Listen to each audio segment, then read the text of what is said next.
A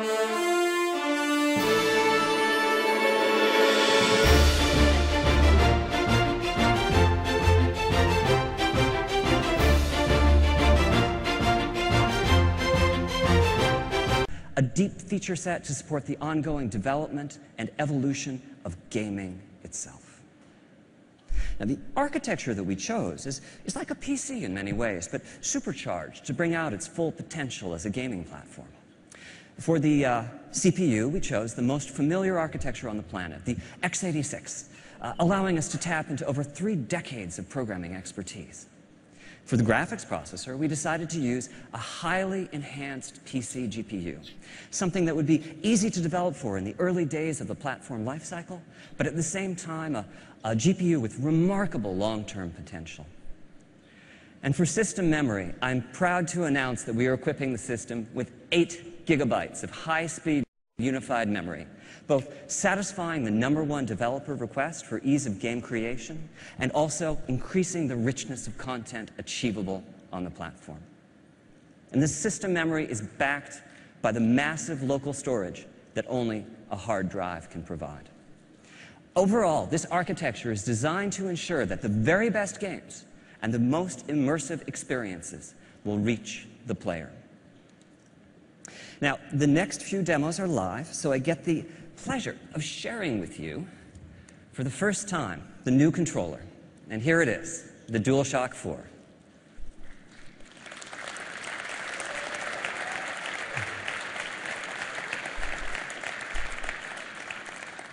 Thank you.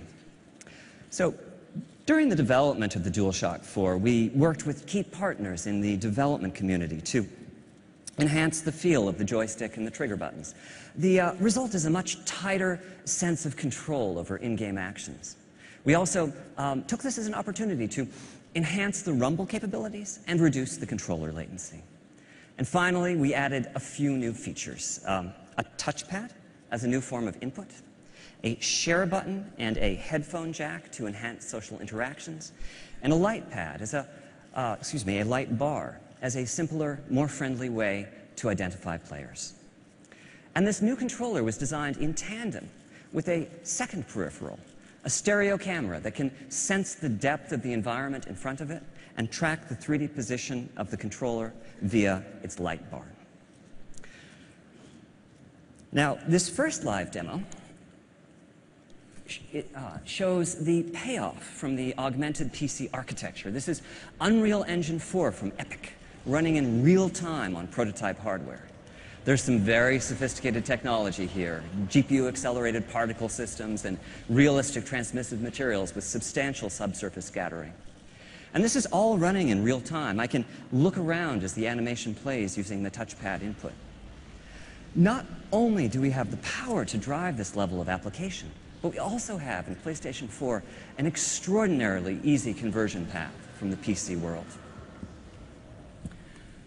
Now, as to how we accomplish this, PlayStation 4 is centered around a powerful APU that combines 8 CPU cores with a state-of-the-art GPU with almost 2 teraflops of computational performance. Putting CPU and GPU on the same die gives them streamlined access to a common pool of memory. And with PlayStation 4, we're taking an unprecedented step. For system memory, we're using GDDR5, the type of memory typically reserved for top-of-the-line, high-end graphics cards. This gives us 176 gigabytes per second of bandwidth and provides a further boost to the GPU performance. Now, earlier I said we were using a highly enhanced PC GPU. Principally, we've modified the GPU to make compute easier, which is to say, we've made it practical to use the GPU as a general-purpose computational device. This next live demo is a million-object physics simulation from Havoc. This is primarily running on the GPU, not the CPU. Tasks that can fully occupy the CPU cores will be achievable using just a fraction of the PlayStation 4 GPU. Overall, our goal has been to architect the system so as to support a breadth of experiences. I'm really looking forward to seeing how the development community will choose to use this tool that we've provided for them. It's simple, immediate, social, integrated, and personalized. Now, these are just words, but concepts such as simplicity were extremely helpful in crafting the overall system architecture. Games continue to evolve, some becoming very complex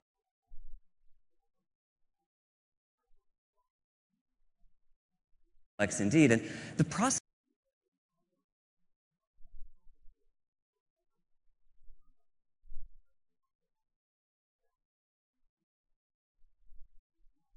press away.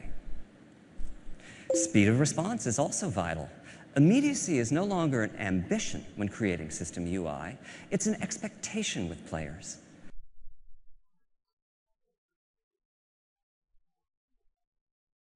So on PlayStation 4, we've put together a feature set, a suspending and resuming of play sessions. Just hit the power button and the system enters a low power state with the play session preserved in RAM. The minutes that it takes today to boot a console and load a saved game will be a thing of the past. On PS4, you'll just hit that power button again and promptly be back playing the game at the exact spot you left off. PlayStation 4 also has a secondary custom chip that manages uploads and downloads. As a result, it's possible to download or update games in the background or even with the main power off. And we're taking this one step further. On PlayStation 4, digital titles are playable even as they are being downloaded. When you purchase a title, you download just a fraction of the data and begin playing. The rest of the data is downloaded in the background as you continue to play the game. Our next key principle is social. There's no doubt that play is no longer an isolated pastime.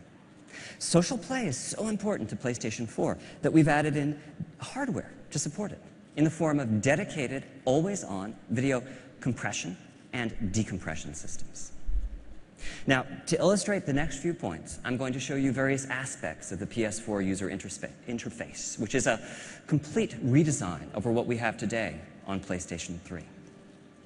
Part of what this dedicated video compression and decompression hardware does is it enables seamless uploadings of recordings of gameplay. Just hit the share button on the controller, scan through the last few minutes of gameplay, pick a portion, tag it, and return to your game. The video will upload as you continue play. Our goal is to make the sharing of video as popular in the PlayStation 4 generation as the sharing of screenshots is today. And this same hardware enhances visibility of gameplay. You can browse live game video of what your friends are doing at that exact moment, or spectate the gameplay of a famous person within your gaming universe. You can even see that your friend is in trouble and reach out through the network to take over the controller and assist them through some difficult portion of the game. And on PlayStation 4, we are transitioning to a friends network based on real-world friends. We'll keep around the alias and the icon used in today's multiplayer matches. These are great to have when anonymity is important. But most of the new social dimension to PlayStation 4 will be interacting with friends using real names and profile pictures, most likely seeded from your existing social network. And this social network isn't visible only from within the console UI. PlayStation 4 is designed to be a highly integrated platform, seamlessly interconnected across the network to the full PlayStation ecosystem, as well as to key third-party devices and services. Applications on smartphones and tablets, as well as web platforms and Vita, will allow PlayStation 4 conversations to be carried far beyond the living room. You can use your smartphone to browse game video of possible opponents in your favorite fighting game and challenge them to matches. Companion applications on PlayStation Vita or your tablet will add another dimension to the experience and allow you to keep in touch with the evolving world of your game regardless of your location. And our final ambition with PlayStation 4 is personalization, the concept that the system can get to know you and bring you closer to the games and other experiences that you're seeking. Personalization is a key design principle of the PlayStation 4 interface. You're just a button press away from the latest news about your game titles or interactions with your friends. But as the system learns your likes and dislikes, we can take this a step further. You'll discover content preloaded and ready to go on your console by your favorite creator or in your favorite genre. Our long-term vision is to reduce download times of digital titles to 0. If we know enough about you to predict the next game you'll purchase, then that game can be loaded and ready to go before you even click the buy button. So, in conclusion, an informed system architecture was fundamental to the creation of PlayStation 4. It is and always has been our goal to deliver play that is deeply satisfying. And in order to do that, we knew we would need to design to the dreams and ambitions of the developers who create the content that game players crave. And we knew that these game players would expect ease of access, simplicity, and control over their content and their experiences, and that a successful new platform would need to not only meet, but also exceed their expectations. We've therefore taken a deeply consumer-focused and developer-centric approach to the design of the PlayStation 4, resulting in gaming experiences that evolve and ensuring that PlayStation continues to offer the best place to play. As a developer and creator, and certainly as a gamer, I'm thrilled about the vast potential of the PS4 to empower new and even more compelling game experiences. And that's the end of my section of today's presentation. Thank you very much for your time.